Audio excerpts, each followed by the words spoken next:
We are back after a brief hiatus, a week off, but we did have some content going as I released my fourth quarter reaction of Michigan winning their first national title since 1997 here. So if you haven't seen that, you can go check that out. I had a nice vacation in Florida, hung out by the pool, hung out by the beach, had some drinks, and I also beat my dad in golf. So I have that bragging rights over him.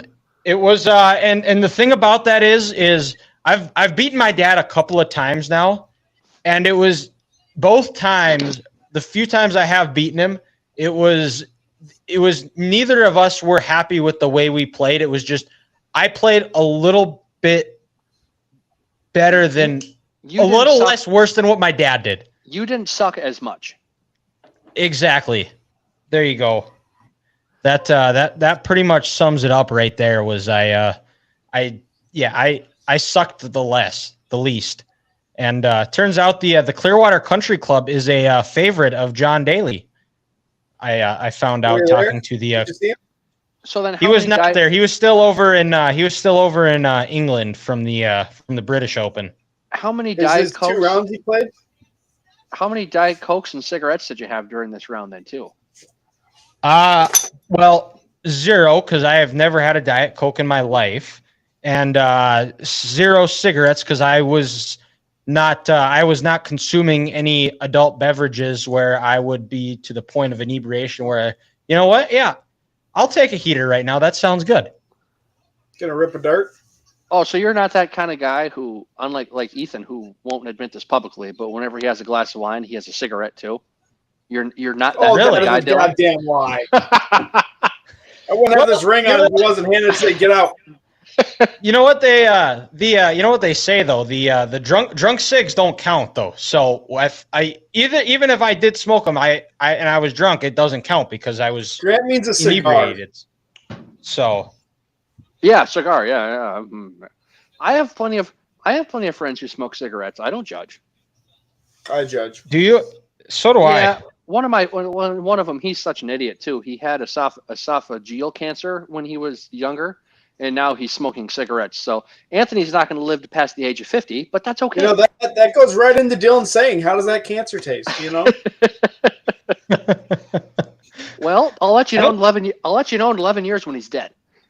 I haven't used that line in quite a while, but you might have to start. But you are welcome.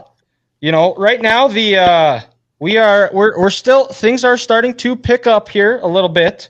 The college football has started. NFL teams are in training camp. We're actually going to have a football game on Thursday. The Hall of Fame games, Bears versus Texans. And, NDSU, they are 32 days away before they beat the shit out of Colorado down at Folsom Field. And they started fall camp today.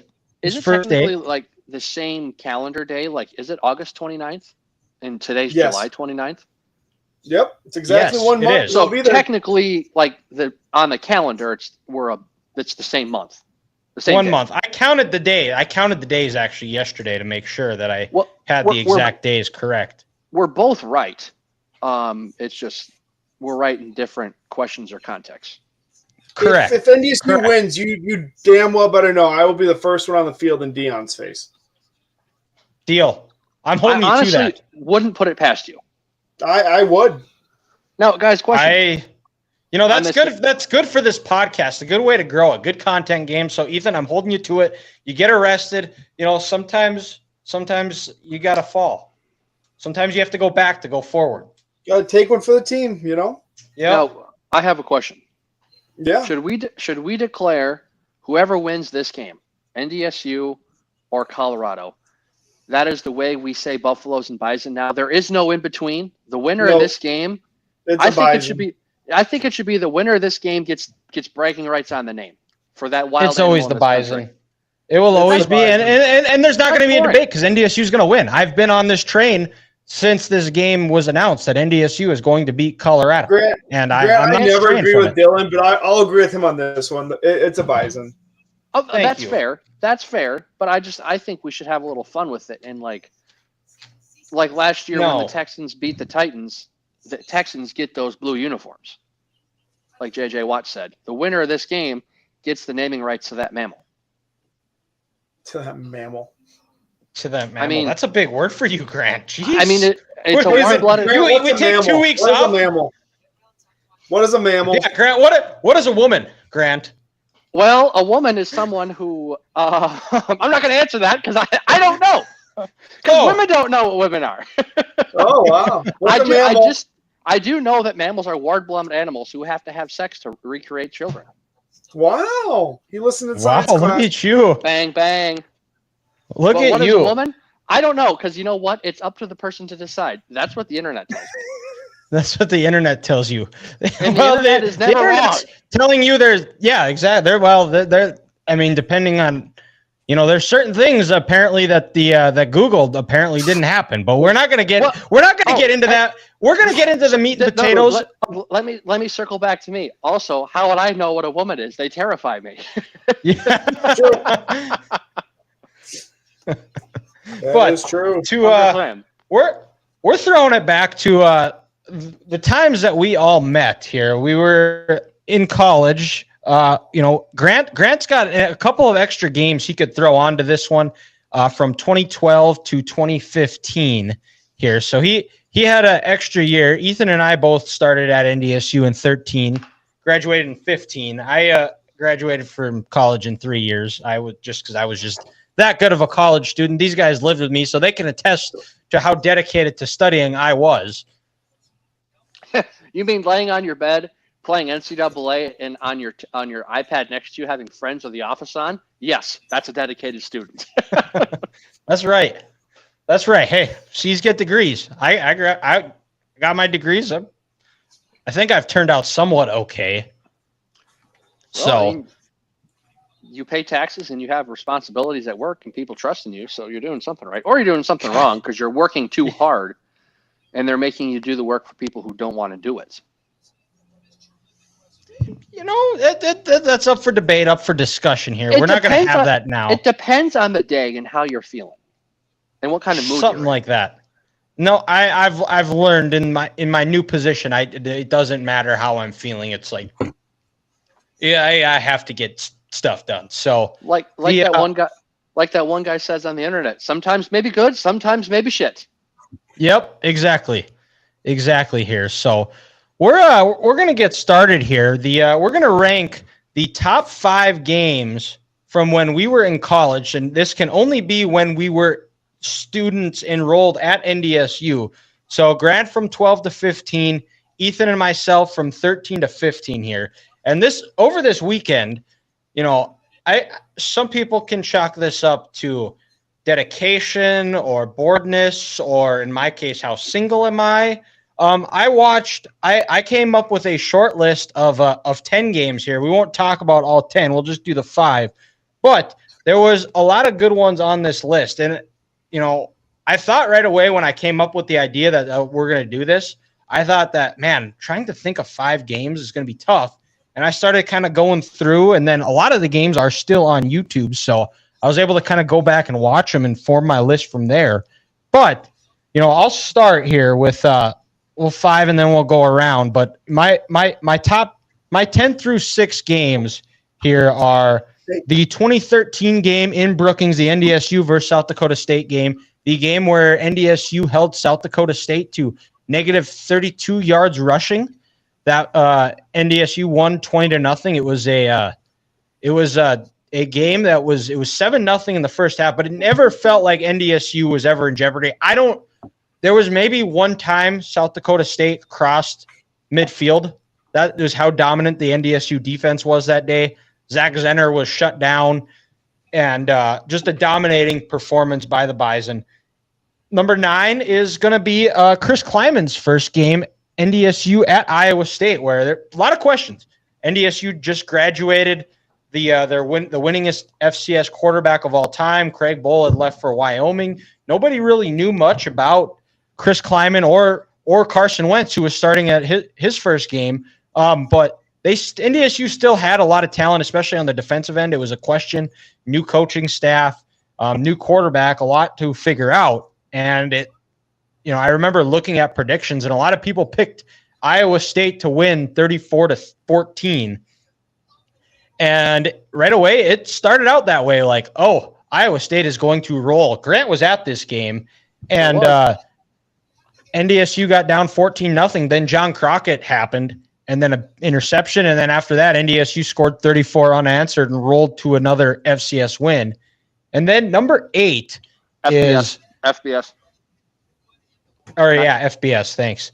Number 8 is I have the 2015 NDSU at Youngstown State game. Now, a lot of people remember this game as the Bo Pelini freakout game, where NDSU trailed was behind the whole game, and they take the lead with like 36 seconds left, and Bo Pelini was just screaming at officials. Easton Stick was the quarterback. That was the year that Carson Wentz was out with a broken wrist at that time, and it was Youngstown was fighting for a playoff spot, and that actually ended their hopes of it in that game. And Bo Pelini, after the game was over, instead of going and running to shake hands, the first thing he does is chase the refs off the field, telling them how awful of a job they did, and then goes and shakes up Kleiman, and it didn't seem like the most cordial handshake, and I don't even think he was mad at Kleiman. I think he was still hot at the officials.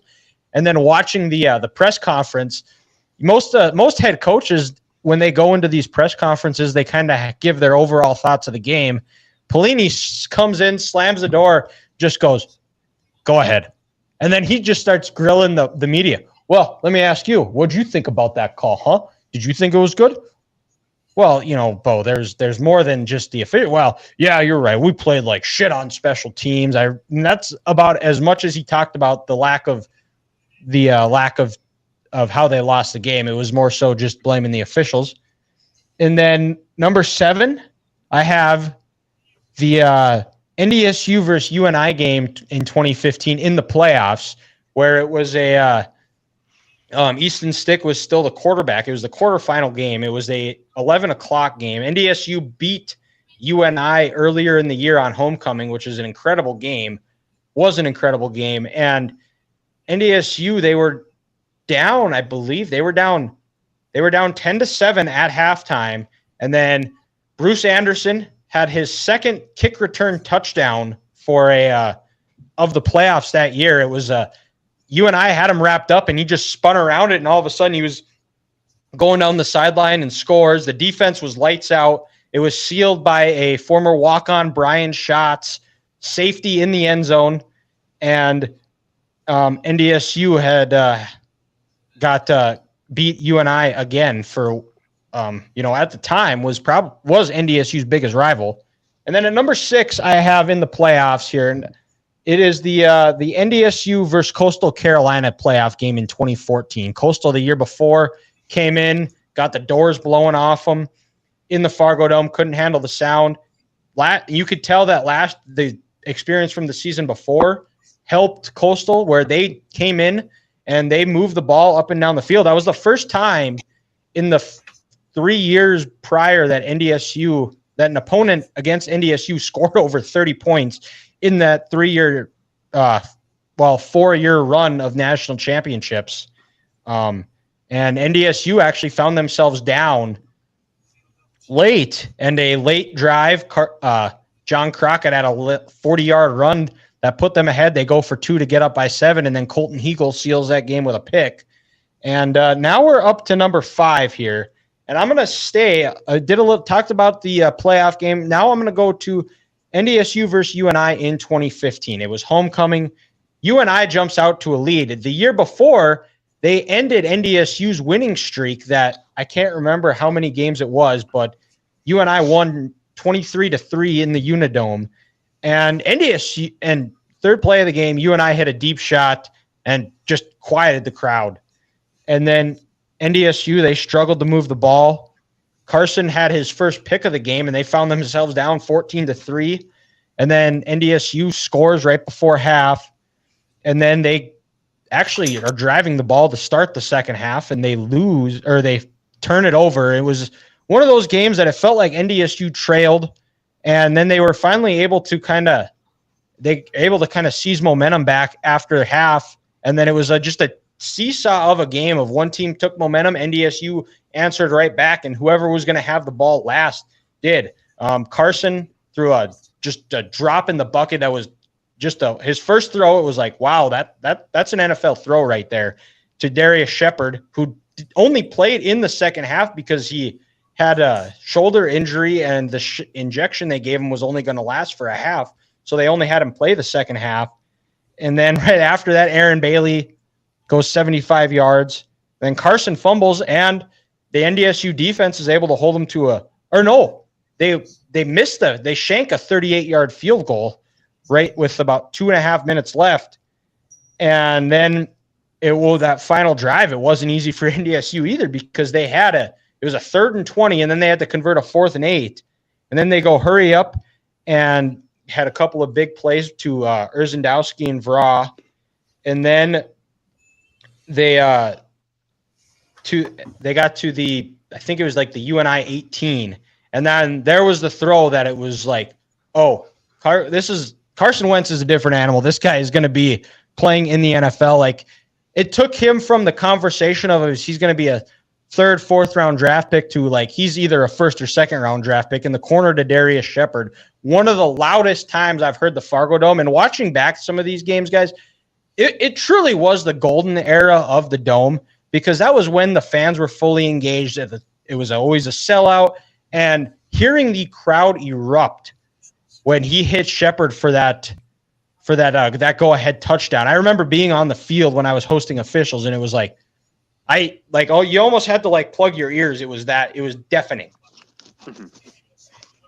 So that's my number 5. Grant, Ethan, whoever wants to go, you guys can pick your number 5. That's actually my exact number 5 right there. You explained that quite well. I actually had a video I was filming on the throw where Carson threw it to Darius Shepard in the corner. And yeah, I don't know if I still have it or not. But yeah, that was crazy. How loud that was and everything. It was nuts. Mm-hmm. And just the rivalry of that game. I mean, there was Mark Farley hated NDSU. He's always hated NDSU. That added the extra dimension. And watching back, I forgot how big UNI's quarterback and running back was for them those years. They were absolute tanks. Well, didn't Kleiman come from Northern Iowa before he went to NDSU? Yeah, he was the D coordinator before he went to NDSU to be the D coordinator. Mm-hmm. I thought he was a cornerbacks coach because they didn't give him the D coordinator. He was like co-D coordinator or something, but he was mainly the cornerbacks coach. He might have been. I can't remember exactly. I'd have to look it up, but there was some bad blood between Kleiman and Farley when they left. Or Kleiman went to NDSU because I think he was the D coordinator because his first year at NDSU he was the defensive backs coach because Scotty Hazelton was the defensive coordinator. Okay. But Grant, what do you got for number 5?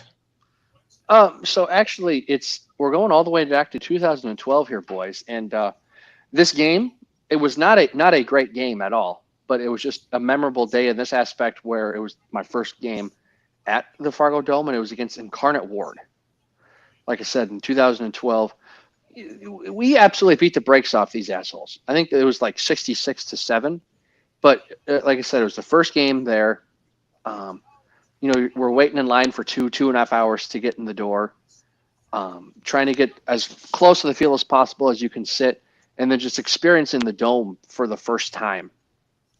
And how passionate those fans were, because at the time, NDSU just had the one national championship, and they were on cloud 9. Like you said, Dylan, the fans were there. They were loud. They were on top of everything, and it was so cool seeing that for the first time ever. I was like, okay, yeah, when they say they're crazy about their college football up here, they ain't lying.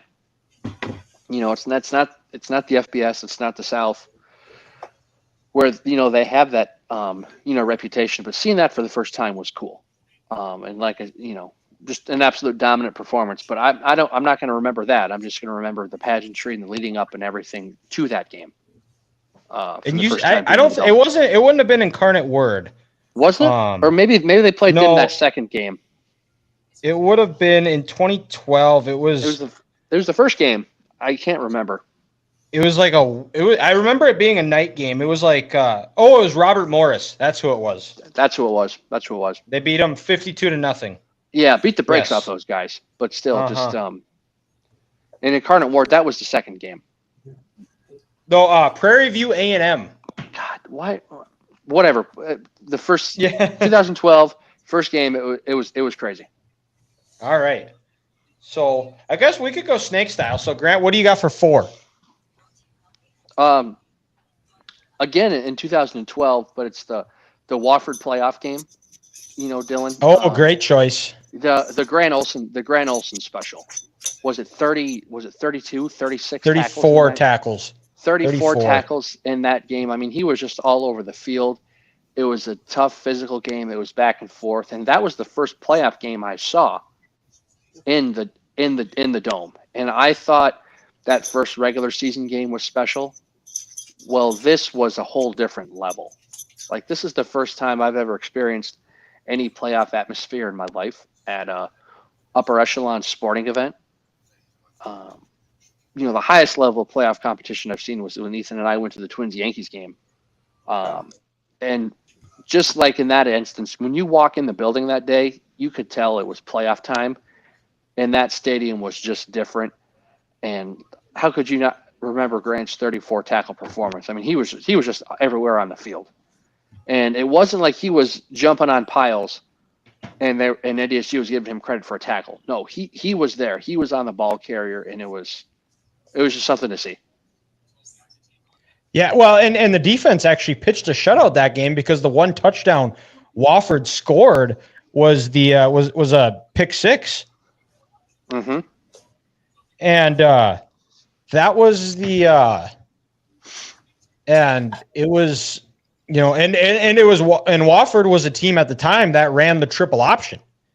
And if you're able to shut especially a playoff team, to hold them to 0 points that runs that triple option, because, you know, if you're making it to the quarterfinals of the playoffs running a triple option, it's not like you're some junior high peewee team. You're a pretty damn good team, and you do it pretty well. So, hats off to NDSU for shutting them out.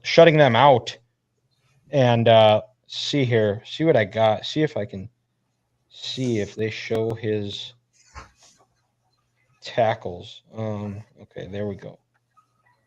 Or it wasn't 34, it was 29, but still it is a lot of tackles. But Ethan, who do you got for number 4?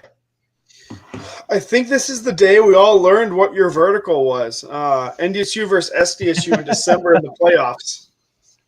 NDSU scores the last second. I don't know, maybe 10 seconds left. I can't remember how much time was left. No, it was like a minute and a half. Yep. But fade in the end zone. It was Urzendowski that caught it. Yep. That was a phenomenal game. Was that the quarterfinal or semifinal? That was the second round game. Yeah. Okay. Because the quarterfinals that year, that was when they beat Coastal. Okay, gotcha. Okay, yeah, that was probably one of the better games I remember. 2014, if I'm not mistaken. Yeah. Yep. My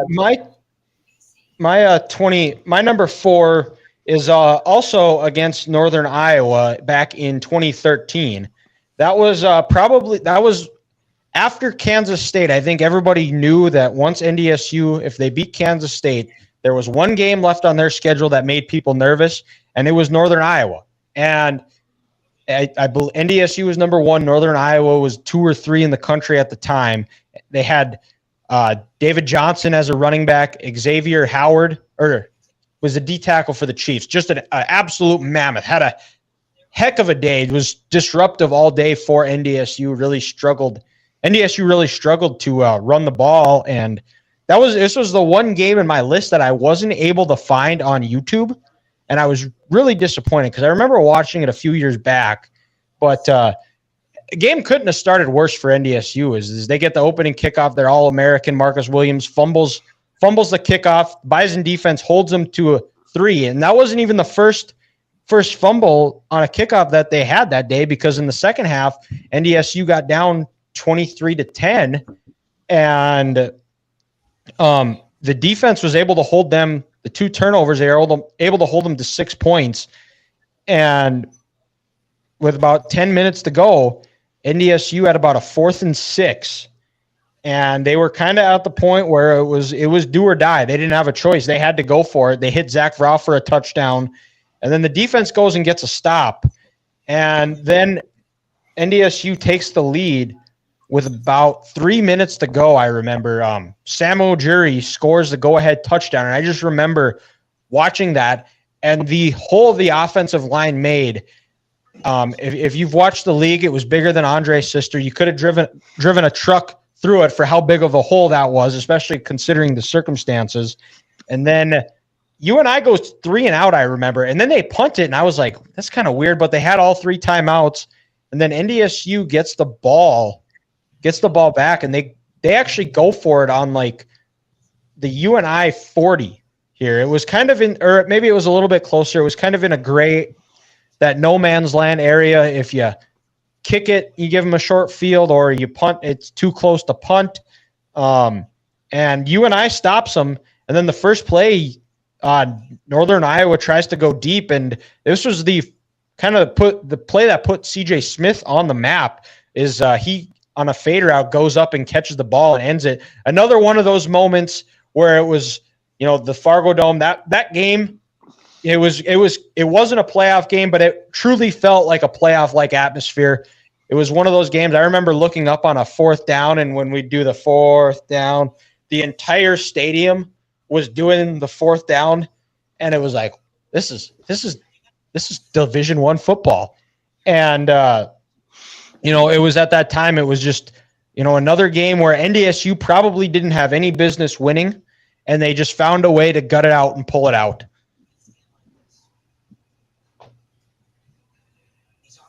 Is it you again, Dylan? 3? It's you again if we're going snake, my friend. Oh, it is me. It is me. So my number 3 here was Ethan's number 4. That was the playoff game, the South Dakota State playoff game in 2014. And second time that these two had met in the playoffs. They met in 12 in the first round of the playoffs, and NDSU won like 28-6 or something. And then in the regular season, South Dakota State came to the Dome, and they were leading at halftime, and then they ended up getting outscored 31-7 in the second half. And I remember coming into that game, I was obviously I was hosting the officials, and I'll clip it. I'll share it after the game of me jumping up, going nuts.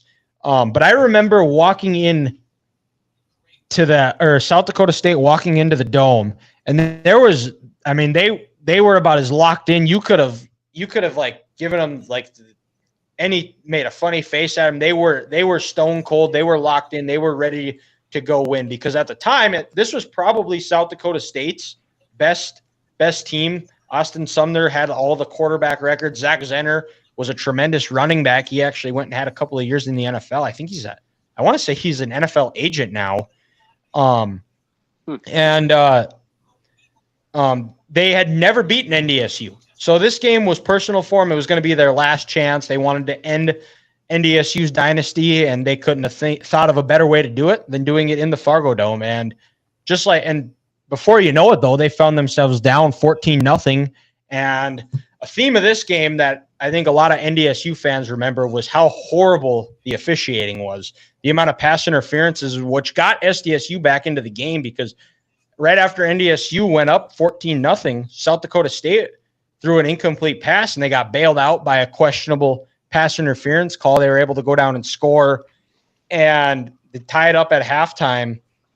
And they go ahead, take the lead with about 3 minutes to go, and then Carson Wentz, that was his first big drop, let your nuts hang out moment. He had a big chunk play to Erzendowski and then Kerry Woods, and they had it 1st and goal at the 7. I think there was like a false start, and then they throw that corner out to Erzendowski, and a severely may or may not have been hungover 20-year-old in the corner going nuts. I remember the South Dakota State bus driver had a South Dakota State tie on, and he's waving no, no, no. And then I remember the ref looking at me, and I this may or may not be true, but he looked at me and saw me going crazy that it was a catch, because it was clearly a catch, and puts his arms up. It's a touchdown, and it was like, okay, we survived the scare again. And I think that was probably the loudest I've heard it at that point.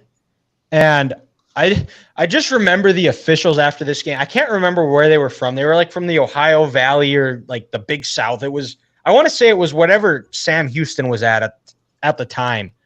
And I remember after the game in the locker room, because I had to get the pagers for them, because that's how they would communicate if they needed to look at a call. And they would and they were hugging each other like they just officiated the most perfect game ever. And it was like, you guys were terrible. And I was getting text messages from people like, I hope you told them they did the shittiest job. I was like, well, I'm not going to completely dog on the guys because they did tip me. So I mean, they were nice guys. They had a rough day. Everyone has a bad day at the office every once in a while. Correct. It happens. Yeah. It is what it is. Let's see. Number 3. I'm going back to Iowa State. Just being a Power 5 team, I always felt like was a big deal. And then, honestly, that fourth quarter, they just beat the living hell out of them. Like, you could tell Iowa State was just physically worn down. And that's when Crockett just started hammering away on them. So, yeah, I'll go that game. That was fun. I had a lot of friends for Iowa State that were talking crap. And, yeah, they shut up pretty quick. So I think for me, for my number 3 game, it's got to be the semifinal game against Sam Houston State, guys, in 2014. I know where you're going with this, Grant, because not many people would have this on the list, but I think I know where you're going, so I'll shut up and let you talk. Well, yeah, and just the thing I remember most about that game, Dylan, was, again, got there nice and early. Hopefully, I think I tried to get there again 2 hours before the doors opened so I could get a nice set spot inside. We're down by the field, and Sam Houston warmed up in front of us. And on the field, I'm looking at these guys like, these guys, they're massive. They look like they played at TCU and Texas A&M and Texas, which I think a lot of those guys did. They couldn't cut it there, so they transferred down to, the FCS level. But you just look at these players and these rosters just in their uniform, and Sam Houston should have been the team with 9 championships, not North Dakota State, because they, like I said, they were just physically impressive. But the first half, it was kind of just a back and forth battle. It was low scoring. Both teams were trying to figure themselves out. But as I'm watching this game and I'm watching NDSU run the ball and how I feel like they were going to dominate the line of scrimmage in the second half, I remember texting Dylan, and I said, it's coming in the second half. They're going to hit this outside zone, and NDSU is just going to take over. They're going to create the edge, and they're going to just steamroll these assholes. And I can't remember the final score, but I feel like NDSU won 35-3. I was going to say 35-3. They just took over in the second half, and literally the first drive, we hit it just outside 4 or 5 plays in a row, and Dylan texted me back and forth, and I'm just like, I knew this was going to happen. And it, like I said, it did, and we just blew the brakes off these guys. But also what I love the most about this, it was, like I said, the semifinal game. So Christmas break was upon us. You have about 2 to 3 weeks off of school. But this was a tradition Dylan and I started after this game during finals. You go down to Sweeto Burrito there in downtown, get a couple burritos, and enjoy Christmas break. So a little sentimental value on this one.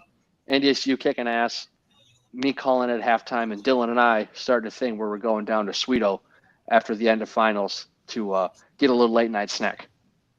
That was the famous Tim Polasek game. banging on the glass. Let's go, run it again, run it again. I do remember that. I think that's what you're talking about is when they ran power 6 times in a row because 6 times Sam in a row. Houston State could not stop it. They couldn't stop it. So, yeah, so I'll always remember that game.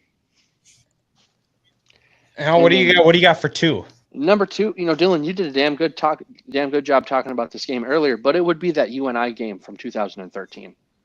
Like I said, I just always kind of remember when we were younger, when you and I lost that national title game to Appalachian State, thinking, hey, this program, they're good. Kurt Warner came from UNI. I had a couple cousins who graduated from the University of Northern Iowa, so I always knew about their football program, and I always knew they were a good team. And then now going to NDSU, I was like, these are the 2 Titans matching up, and finally get to see this in person. And for the longest time, I thought NDSU was going to lose that game. But then, like you said, I think everybody did. Everybody did. That was like one of the few times that you ever felt like it was some serious uneasiness in the Fargo Dome.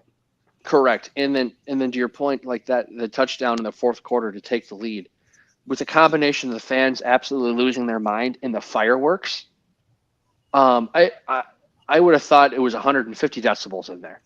Like you were standing next to a jet engine. Like the place just exploded.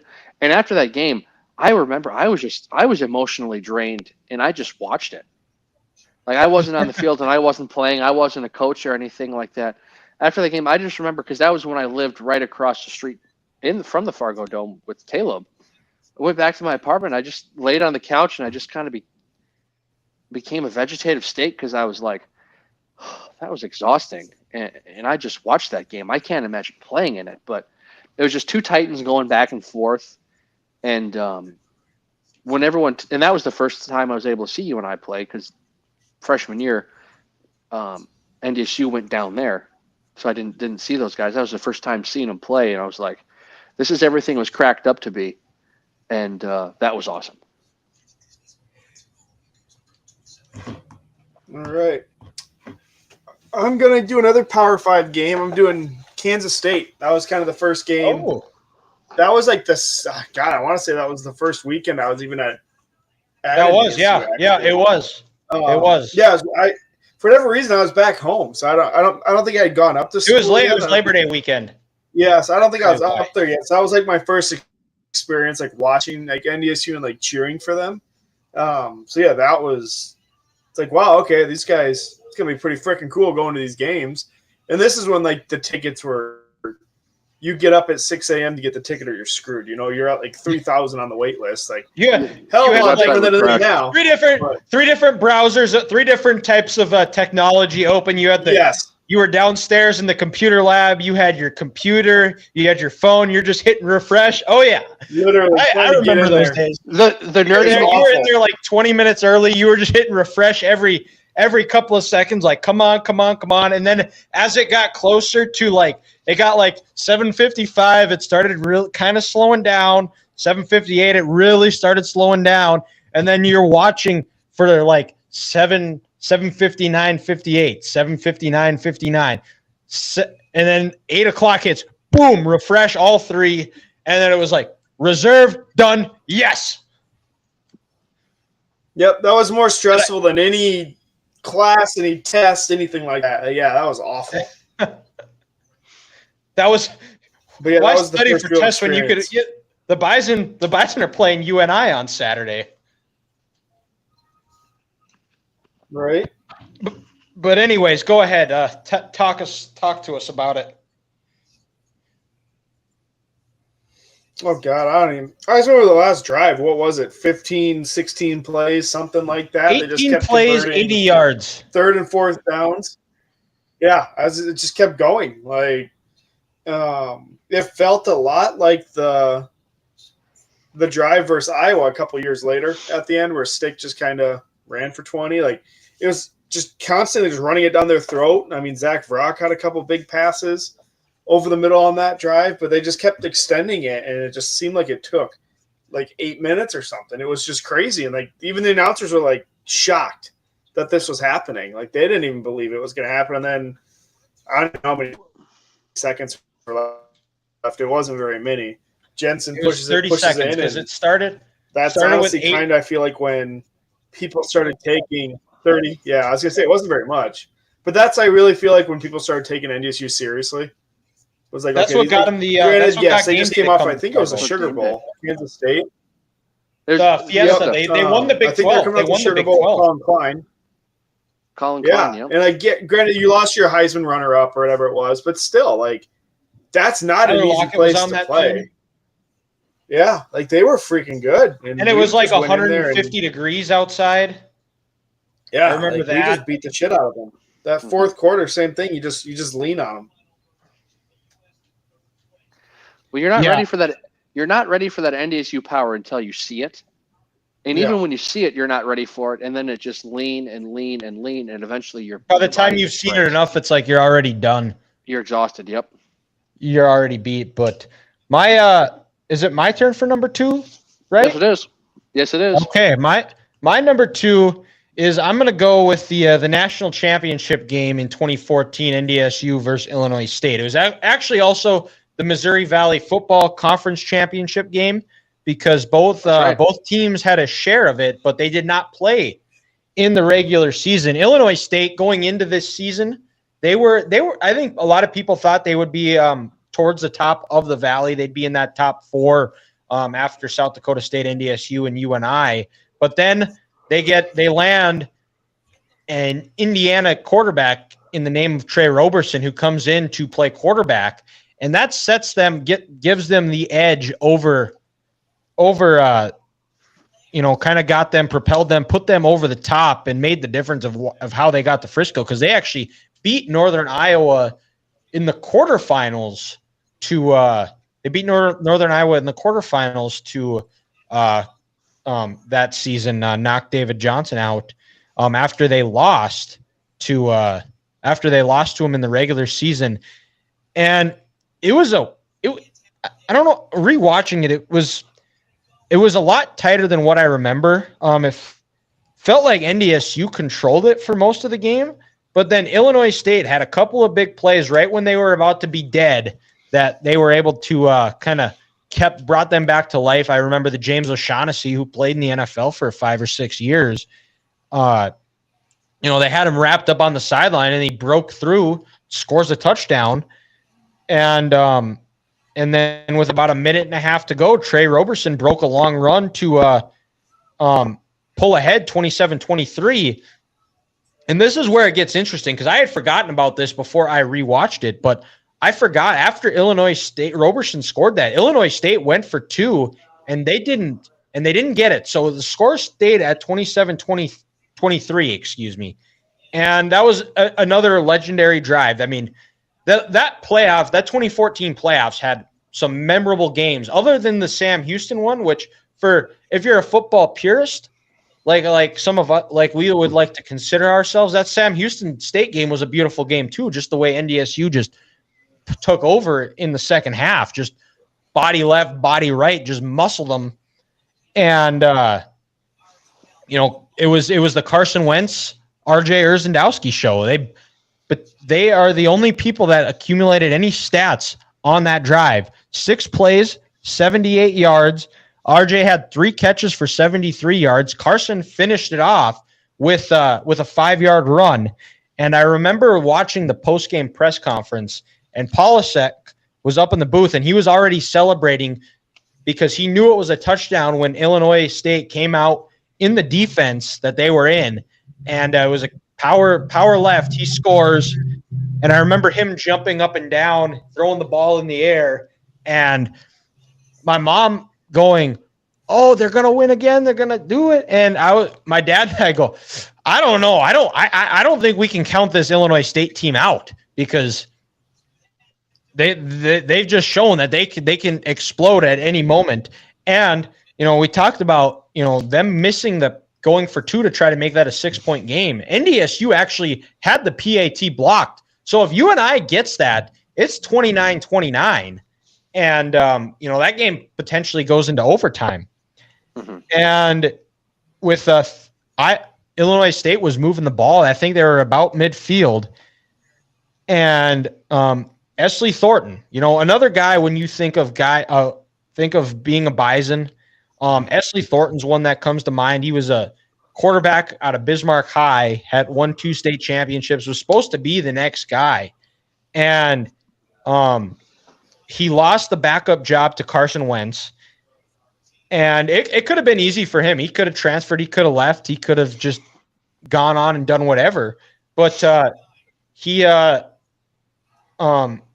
to the coaches and asked, like, I know I'm not going to be the starter. What can I do to help this team? And they moved him over to outside linebacker, and he didn't play. He played quite a bit on special teams those first couple of years, and then converted. And then he was a starter his senior year, and then ends up making the game-sealing interception where he just took the ball away. It was like a simultaneous possession, and he muscled it away from the Illinois State receiver, and that sealed the NDSU's 4th straight national title. There you go. So and then now it's me. My number one, was Ethan's number 2. It's NDSU versus Kansas State, a game that really truly put NDSU on the map. People have heard of them before at this point, but it was a nationally televised. It was a standalone game on a Friday. Joey Harrington was on the call, and before that, NDSU had it was the old Appalachian State coach that his team won 3 straight national titles and beat a Big Ten team one of those years. And came and talked to him, and he left a note before he left to Craig Bowl and said that you only get one shot at Kansas State, make the most of it. And this game was also personal for Craig Bowl because when he was the defensive coordinator at Nebraska, that was actually where his last game he coached for the Huskers was at after he gave up 49 points back in 2002. And Jeff Kolpak wrote about it, is that after the game, after the crowd had left, Craig Bowl went and kind of just stood outside staring at the field in Manhattan and just kind of took it all in, that like it was kind of his revenge tour, and finally was able to look out and say that he avenged his loss and killed his demons. But in the game itself, it was at halftime, it was a NDSU and they were tied 7-7. And then, it was kind of like, oh boy, here's the classic good FCS team hung with the big bad bullies of the Big 12 for a half. Now the Big 12, Kansas State's going to flex their muscles. They go up 14. And then NDSU would just calm. It was, Ethan described it perfect. It was just death by 1,000 cuts. They just kept chipping away. There's one play that you really remember that outside of the Brock Jensen touchdown, and it was that long O'Jury run where they were backed into the 1 yard line and they would end up getting a field goal out of it. But, they go to, they get a field goal, and then Kansas State actually goes on a drive, and the defense came up huge because Kansas State was at the 30, and the next 3 plays, NDSU forces them backwards, and Kyle Emanuel sacks Jake Waters to about the 40, which knocked Kansas State out of field goal range and forced them to punt. And then Kansas State had 3 guys surrounding the ball and let the ball go through the end zone, so NDSU gets to start at the 20. And Brock Jensen, he threw an interception, which led to them going up 21-7. And after that, went perfect. Went 14 for 14. I don't know the exact yards, but I know there wasn't an incomplete pass. That drive, they had converted 4 third downs. No plays bigger than 11 yards either. That first third down they converted was a 3rd and 11 on a screen pass, and I think they converted it one other time. They had a third and long, and they were able to convert. And I remember the broadcasters were just saying, like, you have to, somebody from Kansas State needs to step up. Who's going to be the leader? Like, this is going to be the difference between you getting upset versus winning and being upset by a JV team. And Brock Jensen scores on a nice little option play, spin around and spins into the end zone. And It just looked like it was they weren't your typical FCS team. It was this team is going down by most standards as the greatest NDSU team of all time, and rightfully so. I think right now the discussion is in the 13 and 18, but I give this 13 team the nod just because you also have to look at where they started at, because a lot of these seniors, they came in on that 3-9 year, and the year that they lost to Eastern Washington the next year. So they've battled through and to get to where they've gotten to. And it was truly this NDSU team is not your typical FCS team and they're going to come out ready to go, and they're going to be physical. And if you're not ready to play, you're going to get beat. So my number one is technically cheating, but it was the same year I graduated from NDSU, and I was actually working the game just for a different school. So I'm going when they beat. Cheating. No, it's not cheating. I'm going when they beat Iowa down in Iowa City. Didn't get to see a lot of the first half. I was at field hockey working, but then came up halftime, and then as soon as they got the ball, Iowa I think went 3 and out with I don't even know how many minutes it was left, 5 or 4 or something like that. Kick it to NDSU, and then as soon as they punted it, it's this game's over. NDSU's not going to give the ball back. They're not going to screw it up. First play, stick goes for 20 yards. You're already down to about the 45, I think, of Iowa. From there, it's just they just run it, 3-4 yards a carry. And I want to say that game Iowa averaged under 2 yards a carry, and I think NDSU averaged over 4.5 or something like that. So NDSU just controlled the line of scrimmage like we've seen them do how many times versus Power 5 teams. They've done the same thing. Minnesota multiple times when back in the day. Kansas State, Iowa. That's just what they do. And obviously they kicked the field goal to win it. But the amount of crap that was talked to me before the game, the weeks leading up to it, everyone knowing them from NDSU, and then just to having them win was pretty cool. And then just getting to go up on the concourse after the game and seeing all my former coworkers, Troy Gurgen, saw him, gave me a big hug. It was just cool. Just seeing how happy those guys were. And awkward for me because your new workers are pissed. They're all upset, everything. But then at the same time, the people you've known for 3-4 years are obviously just on top of the moon. So it was a cool day. That's definitely number one for me. That was a game too that it felt like NDSU was a lot farther down than what they were, but it was always a 7-point game.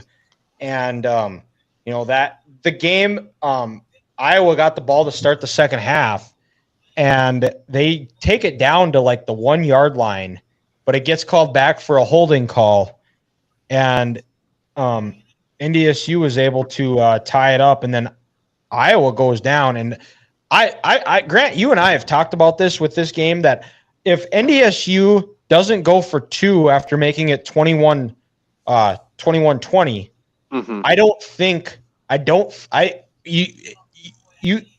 almost think Iowa wins that game, because I think Iowa had a little bit better skill players out on the edge that NDSU could handle or couldn't handle. And they would have been a little bit more aggressive, but since it was 21-20, all Iowa needed was a first down and the game was over. First down and the game was over. And NDSU was over. able to get a stop. And then, like Ethan said, that Ethan Stick's first quarterback draw that got him in within spitting distance of field goal range, it was this is a freight train, and if you don't get off the tracks, you're going to get run over. And it was a big game for Kleiman because he is from Iowa, grew up a Hawkeye fan, and being able to win. And he talked about how emotional that one was. I remember I had a couple of buddies. I had a buddy, he was one of the athletic trainers, Mason, and I asked him what was it like in the locker room after that game? And he just said indescribable. And I can about imagine. But that was incredible game. And that was probably the one FBS game where it was I don't know, because Iowa was coming off. They were coming off playing for Indianapolis in the Big Ten championship. They were undefeated, and that after that game, Iowa was not. A lot of people thought Iowa was going to go and win the West that year, but after that game, they just were not the same. Well, it took them 8 weeks to get their confidence and mojo back. That same year, about 2 weeks later, I remember they played the Gophers at TCF. They won a game they shouldn't have, no one deserved to win that game. Iowa they got a late fourth quarter touchdown. I think Wadley broke one late. They had a awful game against Rutgers. Couldn't watch that one. It was hard to watch that one. And then they played Wisconsin at home. It was a close game, but Wisconsin was going to win that game, and that's when Wisconsin had all those linebackers, including T.J. Watt. That was that Wisconsin team that almost won the Big Ten, actually, when they played Penn State. Speaking of Penn State, then Iowa plays them, and they lose 40-0. They got Saquon that day, and Dylan, as you would know, what got that Iowa's team confidence back was beating Michigan. And then I think weird things happen at Kinnikin night. That they do. And was that a face mask? Well, I don't know, but if you get your hand according to Skip Bayless, it wasn't, and he's never had a bad take in his life. According to Skip Bayless, it wasn't. But the best part about that season was when afterwards, when Iowa absolutely just obliterated Nebraska and won like 40-10 and sent Wisconsin to the Big Ten title game. So that was worth it. After that day, when you go 3-1 against your main four rivals and a win against Michigan, I'll take that over losing to NDSU any day of the week, if you ask me. And then I had to hear. Well, and it wasn't the first time either. I had to hear because that was the second time that a NDSU and NDSU and Michigan had common opponents, and NDSU won both times that year. So I had to hear that NDSU was better than Michigan, and it put me in all sorts of pickle, like tizzy, like I don't know what to think here. Like I guess by rule, yes, you're probably right, but I don't know if I want to admit it. I like both teams. I don't want to think about what's going to happen when they're going to play. Like I don't want to be put in that situation here, and I'll cross that bridge when I get there. So Dylan, I'll make this easy for you.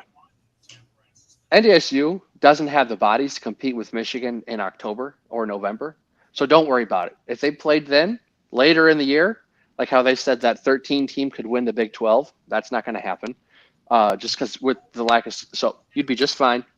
You could say go blue. They do what they're supposed to do. Big brother beat the little brother. Life is good. Let's hope so. You don't got to worry about it. Life is good. But anyways, Grant, what do you got for your number one game? Honestly, I'm surprised this game hasn't been said yet. It's kind of amazing to me. It's the 2012 semifinal against Georgia Southern. Well, we weren't students at NDSU, so we couldn't say it. We couldn't say that game. That's what made that tip, because yes, that game, and I already had made up in my mind that if you didn't have the Wofford game or this game, I was going to smack the shit out of you. You would have been fired from the show if you did not have these games. So go ahead, take us through this game. Well, again, just kind of the sentiment of that day. It was the end of the first semester of college. I was like, okay, you know what? I can do this. The people I'm friends with and live with are awesome people. I like this campus. Hey, you know what? I can do this. But I felt good. I was like, I'm going home here the next day, 3 weeks in Mankato, just to kind of hang out and see family. And then just leading up to it, just the game itself.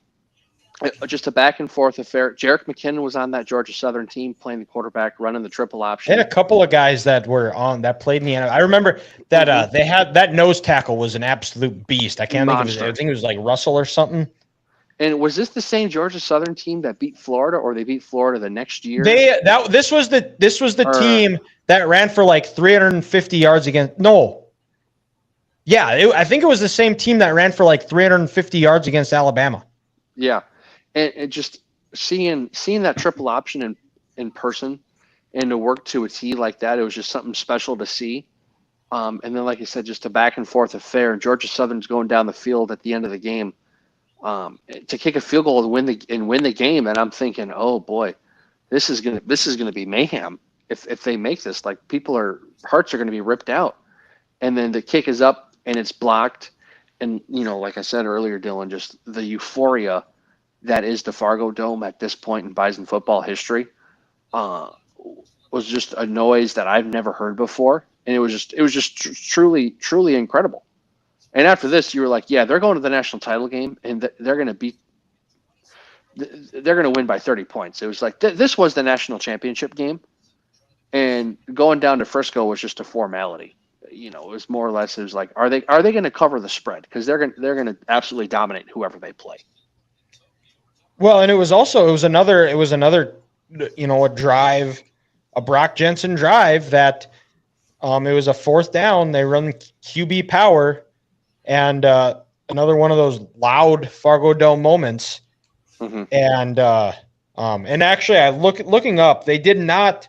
It was the year before they played Alabama and ran for 300. This year in 12, they actually played in the SEC tune-up week. They actually they went to Sanford Stadium, played Georgia last 14-45. Okay, that was a good Georgia team that year. Yes, and this was a really good because they had a couple of guys that played on the NFL. There was like a Swope that I think was drafted by the Cowboys that went to Georgia Southern. But it was also a game that because the year before NDSU, and it's actually, you can kind of see it here. That's this from this game. That was in the semifinals the year before when NDSU beat them like 35-7. That was the Brock Jensen flu game, and they were extremely affected by the crowd. I think they ended up having to burn a couple of timeouts. There were 4 or 5 false starts from how loud it was. They came in a lot more prepared, and it was and I think Georgia Southern was leading at half. And then Sam Ojuri broke off a big run, and that got the crowd juiced back up. And then NDSU got a stop, I remember, and they had Georgia Southern backed up in their own end zone. And then there was a roughing the punter call, and then Georgia Southern went back down and scored. And then NDSU needed a drive late after, I think, exchanging a couple of possessions. I'll have to go back and rewatch that game. But had I have been a student, that probably would have been number 1 or 2 on my list. Mm-hmm.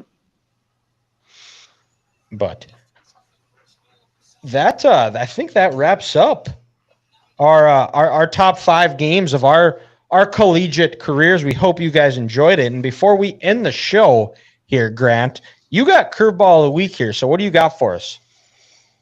Well, so guys, the Olympics just started the other day, and I'm just curious, if you could be an athlete in any Olympic event, we're going to stick to the Summer Games, what would it be? Oh, handball. Easy call. Handball. Yep. Handball. Yep. 100%. It's also the time of the calendar where every 4 years it's like, yeah, I could do this. I could be an Olympian in said sport. We could not be Olympians in any sport. Runner-up would be ping pong. Those guys are freaking nuts. Like, I don't even know how they hit half the shots. Or men's volleyball. Those guys hit it like 1,000 miles an hour. Like, why you would ever want to? That is terrifying. I don't know why anybody would want to be a part of it. My dad used to play sand volleyball, and he actually played for a guy that was on, like, he didn't make the Olympic team, but he was in the trials. He hit it so hard, my dad had Spalding engraved in his arm. He should have gotten it. He didn't try to dig any more of his balls. Yeah, it's like, hey, when Terry's up going for a kill, it's a kill. The play is over. Honestly, that's kind of what it was like with a China girl today for women's volleyball. I swear to God, she was 7 foot, and she just brings out this left freaking hammer, and it done. Like, they could have had 4 people there, didn't matter. Imagine. I have not. Imagine get. I've hardly watched any Olympics. I watched the basketball, men's basketball yesterday, and other than that, I have not watched much of it. But He had the. I guess earlier today I watched the men's gymnastics, and that was fantastic. They got third. You want to talk about stallions? Men gymnasts are absolute freaks. Just yeah. Units. Oh my god! Like if they have an ounce of fat on them, I don't know where because I don't see it. They get on the scale and they're like, "You have 4% body fat. Get out." You're at 0.1. Move. You out of shape orangutan. Get out of here. Yeah. Jokes on them though. They're gonna pull more muscles than us. We're too fat. They are so screwed when they're like 60 and 70. They're not gonna be able to move a damn thing. Oh god. Yeah. Hopefully that bronze medal was worth it, assholes. Yeah. But all right, well then, Grant, which sport would you play? It's your question, and I don't think we've gotten an answer out of you. It's an interesting one, but I'd like to be like one of the master archers or trap shooters. Just the that would be accuracy and just the marksman ability that those individuals have while doing that is super impressive. Oh. It's like even like I've gone and shot trap a couple of times, and it's a lot of fun. But like I can't imagine like how many shots I'd be curious to see how many shots they are taking a day. Just shoot like how shot would their shoulder be just from the kickback? You know, God, yeah. Talk about having to have your arm in a sling by the time you're 50 years old for the rest of your life. Yeah, hey, classic. You know what's good for shoulder pain? If you like my butthole. If you like my butthole, snap. But all right, well then, thank you to everybody who has tuned in. We'll have the podcast up hopefully soon, either tomorrow or Wednesday. Thank you guys for tuning in. We'll be back again next Monday, and when the football season starts. Now that Ethan doesn't have to work till like 3:00 in the morning anymore, which I wasn't 3:00, but for all intents and purposes, it basically was. I think we're gonna do live shows every Tuesday during the football season. Probably do the same format as last year as well. So stay tuned for that. But next week we'll be back live on Monday. Thank you guys to everyone who has tuned in. Go Bison, horns up, and we'll talk to you next week.